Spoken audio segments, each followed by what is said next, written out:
എയർപോർട്ടിലായിട്ടാണ് ഇപ്പോൾ ഉള്ളത്. നമുക്ക് അമൃത്സർക്ക് പോകണമെങ്കിൽ ഡയറക്റ്റ് ഫ്ലൈറ്റ് ഇല്ല. അപ്പോൾ നമുക്ക് ബോംബെയിൽ മുംബൈയിലില്ലേ ഫുള്ള് വാച്ച് തന്നെ കേട്ടോ. നമ്മളപ്പോൾ അമൃത്സർ ഫുള്ള് കാണാൻ നിൽക്ക് പാട്ടായിട്ട്. അതെ, ഇപ്പം പറഞ്ഞതുപോലെ നമുക്ക് ഡയറക്റ്റ് ഫ്ലൈറ്റ് ഇല്ല അമൃത്സറിലോട്ട്. അപ്പോൾ നമുക്ക് ഒന്നെങ്കിൽ ബോംബെയിൽ പോയിട്ട് അതല്ലെങ്കിൽ ഡൽഹിയിൽ പോയിട്ട് നമുക്ക് എന്ത് ചെയ്യണം, കണക്റ്റിംഗ് ഫ്ലൈറ്റ് എടുക്കണം. അപ്പോൾ ഞങ്ങൾ ഇന്ത്യയുടെ ഫ്ലൈറ്റാണ് ചൂസ് ചെയ്തിട്ടുള്ളത്. ഞങ്ങൾ കാലിക്കറ്റിൽ നിന്ന് നേരെ പോകുന്നത് ബോംബെയിൽ. നമുക്ക് 6 മണിക്കൂർ ലേ ഓവർ ഉണ്ട്. അപ്പോൾ ഞങ്ങൾ പ്ലാൻ ചെയ്യുന്നത് 2 സ്ഥലങ്ങൾ കാണാനാണ്. ഒന്ന് താജ് ഹോട്ടലും അതുപോലെ ഗേറ്റ് വേ. അതിൻ്റെ ഇടയ്ക്ക് യാത്രയൊക്കെ ഈസി ആകാൻ വേണ്ടിയിട്ട്, തിരക്കുകളൊക്കെ ഒഴിവാക്കാൻ വേണ്ടി ഞങ്ങൾ ഡിജി യാത്രൻ്റെ ആപ്ലിക്കേഷൻ സെറ്റ് ചെയ്യുന്നതാണ് ഈ കാണുന്നത്. നമ്മുടെ ലഗേജൊക്കെ നമുക്കിവിടെ കാലിക്കറ്റ് കൊടുത്തു കഴിഞ്ഞാൽ നമുക്കിനി അമൃത്സറിലെ ലഗേജ് കിട്ടുകയുള്ളൂ. അതുകൊണ്ട് നമുക്ക് ബോംബെയിൽ 6 മണിക്കൂർ ലേ ഓവർ ഉണ്ടെങ്കിലും നമ്മൾ എവിടെ കറങ്ങാൻ പോകുന്നുണ്ടെങ്കിലും നമുക്ക് ലഗേജ് ഒന്നും കൊണ്ടുപോകേണ്ട ആവശ്യമില്ല. ഫുള്ള് കറങ്ങാൻ പറ്റുമോ? ഫുള്ള് ഇറങ്ങാൻ പറ്റുമോ? ഇല്ല, കുറച്ച് സമയമുണ്ട് നമുക്ക് അല്ലേ. ഇനി 6:45 ഫ്ലൈറ്റ്. അപ്പോൾ നമുക്ക് എന്ത് ചെയ്യാം, ബോംബെയിൽ നിന്ന് കറങ്ങി വരാം. ബോംബെ എയർപോർട്ട് ഇഷ്ടമായോ? തുടണ്ട, ഇഷ്ടമായോ?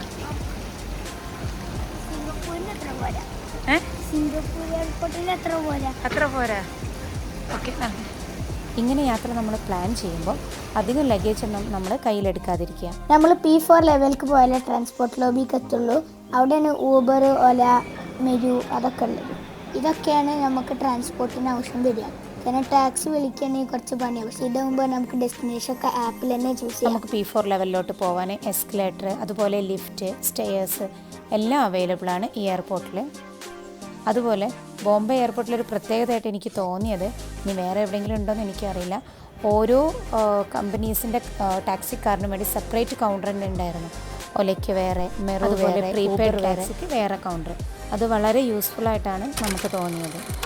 ഫ്ലൈറ്റ് ലാൻഡ് ചെയ്ത ഉടനെ തന്നെ നമുക്ക് വേണ്ട ടാക്സി ഏതാണെന്നുള്ളത് നമ്മൾ ബുക്ക് ചെയ്യാൻ പ്രത്യേകം ശ്രദ്ധിക്കണം. അങ്ങനെ ഞങ്ങൾ ടാക്സിയിൽ കയറി.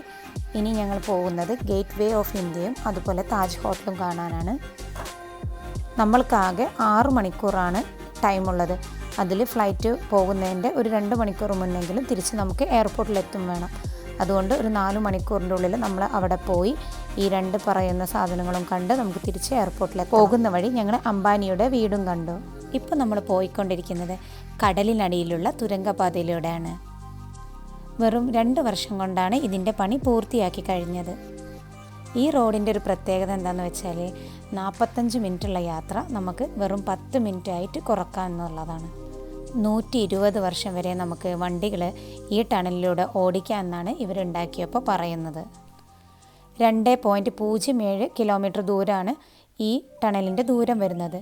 മുംബൈ മറൈൻ ഡ്രൈവിനെ ബാന്ദ്ര വേർലിയെ ബന്ധിപ്പിക്കുന്ന റോഡാണ് ഈ കാണുന്നത്. ഏറ്റവും തിരക്കേറിയ മുംബൈയിൽ 45 മിനിറ്റുള്ള യാത്ര വെറും 10 മിനിറ്റായി കുറക്കാനാണ് ഈ ടണൽ നിർമ്മിച്ചിരിക്കുന്നത്.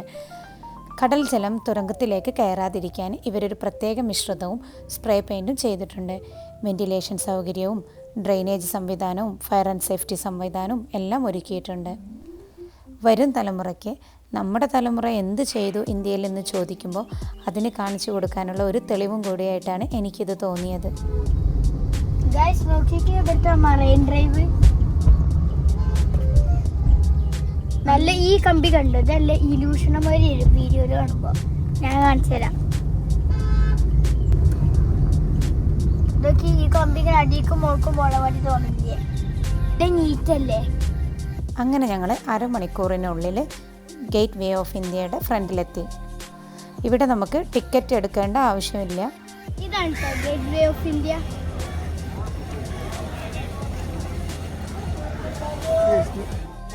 താജ് ഹോട്ടൽ.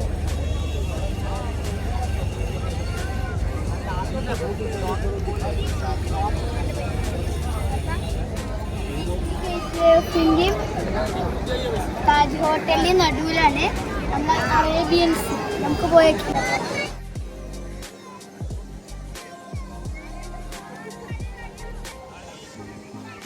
അതെ, മോൻ പറഞ്ഞ പോലെ ഇതിൻ്റെ രണ്ടിലും ബാക്ക് സൈഡിൽ വരുന്നത് നമ്മുടെ അറേബ്യൻ സീ ആണ്.